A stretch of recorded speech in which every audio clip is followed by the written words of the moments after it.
I pledge allegiance to the flag of the United States of America and to the republic for which it stands, one nation, under God, indivisible, with liberty and justice for all. Well, thank you, everybody, especially all of the elected officials in town who chose to take another night away from their families and be here to understand what's going on with the Ad Hoc Facilities and Demographic Committee. I want to start off with a very brief apology. This is my very first experience in working with documents that are what are they? They're Google Docs. They're in the cloud. Shared Google Docs online, so people can edit from all different directions and that kind of thing. And so some of the printed materials you have some errors on them, okay, that we, have fixed, continue to fix as we find those things. So the best source of the information, the most up-to-date information, will be those, not hard copies, but the copies that are linked on our webpage under the Board of Education link. So if you go to the Board of Education, open that up, you'll find an ad hoc, the full reports, every report that has been done, all of the presentations, all of those documents are there, okay? So without further ado, why don't we get started on this? And Right side. right side, okay. First of all, I'd like to thank all of the committee members that we have in the ad hoc committee. From the Board of Education, Jeff Gutman and Alan Valiavello. First Selectman Steve Vavrick. Town Council was split at first. The first portion of the ad hoc committee's work, it was Tony Unger, and then Kevin Reed joined us later on. Administrators were John Batista, Deb Cavacci, Jack Zamery, myself, Gabby DeBlasi. Teachers, Janet Densky and David Hallowell. And community members, John Igo. John, if you just signal. Cindy Fox. I did not see Cindy here this evening. Steve Kirsch, if you would signal, please. And Sue Coniff, if you would also signal as well. Thank you. When we started the process, I promised everybody that became a member of the ad hoc committee that it was a year commitment or thereabouts, and you can see that the Board of Education authorized the formation of this Facilities Demographic Ad Hoc Committee on September 12th, 2012 with the following mission.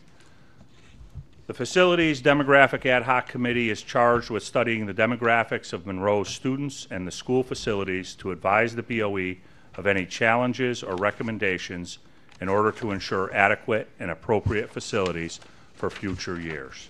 This was on the heels of beginning to recognize that our enrollment was declining very steadily at about 115 students per year.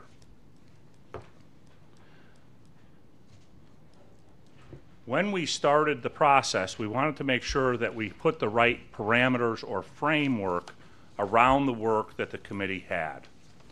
And we call these the educational considerations. First of all, grade level configurations are a very significant component to what we do educationally. We believe that 1 or 2 year stints in a grade level configuration or in a school is very bad for education. It doesn't work well. 2 grade levels, what you see happen in schools like that is they tend to have very weak PTOs because parents are unwilling to invest in a 2 year stint. Okay, number one. Number two, if you cannot call a student by name in a hallway with their back to you, I guarantee you you're going to have discipline problems in a school and a feeling of anonymity among the students. 2 year configurations don't work well. Teachers do not get to know the kids in that 2 year time frame as well as they do in longer time frames. In particular, a real problem occurs when you consider grade level configurations and you look at the second bullet, sub-bullet of that one, 7th and 8th grade. We're going to come back to this a little bit later in the presentation, but when you split 7th and 8th grade classes into 2 different locations, you're going to run into tremendous certification issues, Okay, that's how the state charges us to teach. We have to have certain credentials for certain grade levels. If we split those two grades, I can guarantee you, you will have enormous staffing inefficiencies, and you'll be paying a much higher cost for that. Not all of our buildings are suited for pre-K, K, and grade 1. There are some state statutes that require certain things like bathroom heights and accessibility, second floor, third floor accessibility, that kind of thing, that we would need to take into account in moving any of our pre-K, K, and 1 students to any other locations. There were cost implications with each of the scenarios that we looked at. We tried to take best guesses at what kinds of savings we could achieve, what kind of expenses there would be as we went through those. Right now, we have our configuration. Monroe Elementary has a pre-K to 5 configuration. Fawn Hollow and Stepney are K to 5. Jockey Hollow is 6 to 8. STEM is 6 to 8 housed here at the high school, and the high school is a 9-12 configuration. That requires 2 transitions in the course of a student's life: grade 5 to grade 6 and grade 8 to grade 9. When you have configurations that have more than 2, you start to have some negative impacts of that. Another factor educationally is to maintain our current Board of Education recommended class sizes: grades K1 at 21, grades 2 and 3 at 23, and grades 4 through 12 at 25. This term, whoops, I did it. Okay. This functional capacity is something that you're going to see throughout the study. It's very, very important to get your hands around what functional capacity means the way we're using that term.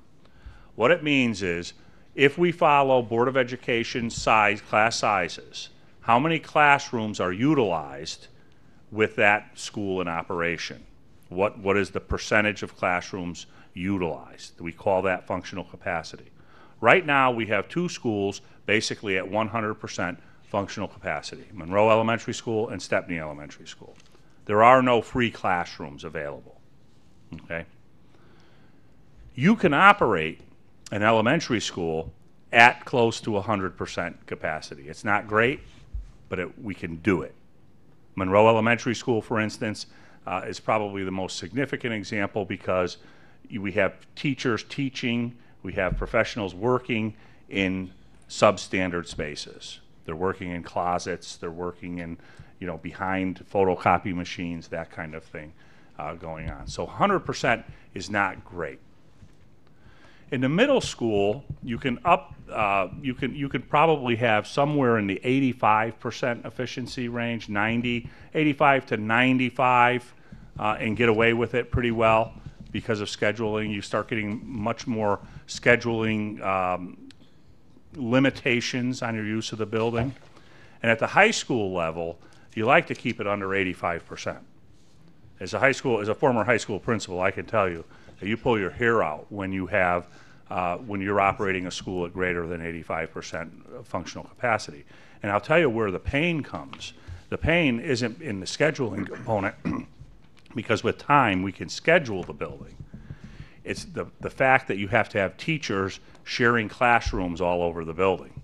And when you have teachers teaching from a cart instead of their own classroom, okay, things fall apart, okay? It's very difficult to have your room shared. You come in, I remember as a science teacher, I would have my science lab equipment out, okay, and then when we were, butt bursting at the seams in the late 80s, I'd have other people using my classroom. I'd come in, there'd be broken beakers, there'd be messes on the floor. It would not be the condition of the classroom that I wanted my children to walk into when they came to learn, okay? So a lot of bad things happen when you have things, teachers traveling on a cart. Wouldn't you agree, Joe? Enid, can I count on you for some confirmation on this? Okay. Core facilities. And we can never, ever forget the importance of the core facilities. I'm talking about things like cafeterias, PE spaces, band music, chorus spaces, all of those other spaces that we have to use. When we get a population where the numbers start getting to 100% capacity or greater, as you'll see in the report as we go through it, you'll start to understand that you can't just let that happen. You're going to have to fix the core spaces to make them work properly. And then we have to talk about security. Okay, some of the scenarios that we're going to show you today have the addition of 5, 6, 8 portable classrooms added to buildings if we were to close a building down, okay, in the district. Okay, in addition to now going to a fully electrical, heated and air-conditioned space, detached from the building, you can see the inherent security issues that we would encounter along the way. There were 2 parts of the study. There was the demographics component, which was studying the population trends, and the facilities part, okay, which is looking at the structure of the facilities. I'll talk about that in a second. But the demographic component, when we went out for RFP for this project, we insisted that whoever did ended up doing the whole study, they had to use Milone and McBroom for the demographic study. And the reason for that is because Milone and McBroom has such an excellent reputation for doing great work with school demographics in the state of Connecticut. And we wanted the best possible demographic study we could get. And so Milone and McBroom came aboard, and they looked at demographic trends, you know, birth rates, housing sales, new construction costs, you know, what our build out, you know, how many, that was a term that was new to me, the build out in Monroe. There's like 350 we could build out 350 more homes, residential homes in Monroe.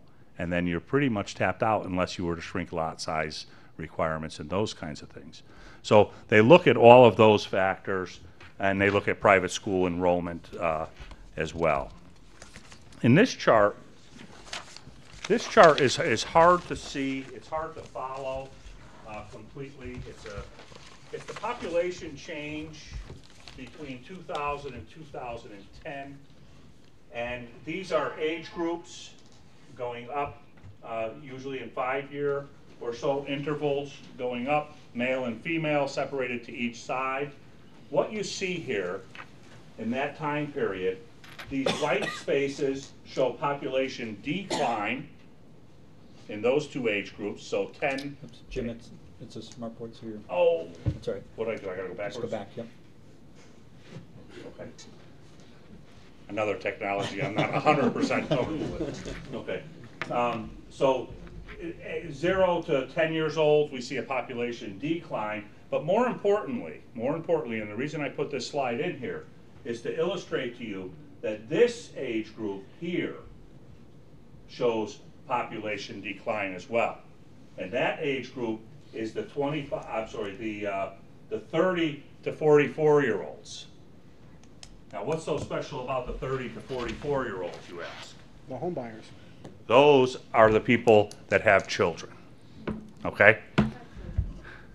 Well, not exact, not 100% true, not 100%. But, you know, statistically, those are the people that are going to produce most of the children that are going to come to our schools. You'll notice also that the gray and the orangish color overlaps in these age groups on both sides, on both male and female, and that shows a population increase in the post-reproductive population, okay? Not always though, right, Ian? The Monroe birth rate looks something like this. If you go back to 1996, and you're looking at 249, 250 range of births in the town of Monroe. And then if you watch this trend as it starts to teeter down, but then you see, you know, it really starts looking pretty dramatic in this range here. And one of the things that Milone and McBroom talk about in their study is the relationship between birth rate and the economy, as well as not only the function of how many child rearing age people there are in the town, okay? So the economy has a pretty strong impact. And you could see in 2012, we had 126 births. Okay, at that time we were graduating what size classes, Joe? 330 kids at the high school. So if you're graduating 330 kids at the high school level and you're only having this many births and you have a certain amount of in-migration that's happening as a matter of course, then ultimately you can see where the shrinkage is coming from. So the type of modeling that Malone and McBroom used in the study is what's called the cohort survival methodology. And this is a very simple method. They take, I don't like the term that they use here. They call it the survival of the existing population. I like to call it the persistence of the existing population. Okay, so you take the kids that are currently in, you figure out over a typical year how many kids stay with us to the next grade level and to the next grade level. And you can come up with a coefficient for that. And it's very predictable. Okay? You take that and you take the number of births that you had 5 years previously, okay, and put it into a formula, you can predict pretty well out 5 years how many kids are going to be in your school. What happens is that every 5-year interval that you do, your estimation will be less reliable, okay? So you have a really strong relationship or a prediction of what the population is going to look if you take a look at today's births, today's persistence rates, and 5 years from now we're going to have this many kids in school. Go out 10 years, there's going to be a little uncertainty with that. Go out 15 years, and I can tell you it's going to be like throwing a dart at the side of a barn. So let's take a look at some of the data. The data is very revealing here. What this chart is showing is from this year, this is total elementary enrollment from this year out to the year 2024-25 school year, so 10 years out. And what we see is that we start with, is that 1251? Mm-hmm. And we end up with 1241. We lose, the prediction right now for the next 10 years is that we will lose 10 kids from now until then. I can tell you that using our October 1 enrollments this year, we are 28 kids higher than the projection, than the first year projection already, okay? So they're estimating that we're only going to lose 10 more kids at the elementary level. And if we walk through each of the schools, Monroe Elementary will lose 12, Stepney will gain 13, and Fawn Hollow will lose 12. So that data, and it's very important, embed this information because it will make the rest of the conversations much easier to comprehend, that there's not going to be a lot of change at the elementary school. There are going to be significant changes, however, at the middle school and the high schools. You'll see in the next couple of slides. At Jockey Hollow, over this same 10-year period, we are going to lose an additional 135 students from the middle school. And even bigger, it's almost the same percentage, but because Joe's numbers are higher, it comes out to 220 students that we will lose from the high school. We will end up at the high school, according to these projections, with 888 students. An 888 student high school costs more money to run sometimes. You don't have certain efficiencies. You know, you have to have an AP physics class, but you may only have 6 kids in it. Whereas now we have 23 kids in an AP physics class. You see, when you look at some of the small school districts in the state and you look at their per pupil expenditures, if you take Region 12, for instance, and you wonder why they're spending $19,000 and $20,000 per student, it's because they only have 300 or 400 kids in their high school. And you have to have an AP chemistry teacher and an AP physics teacher and all of these other things that go along with it.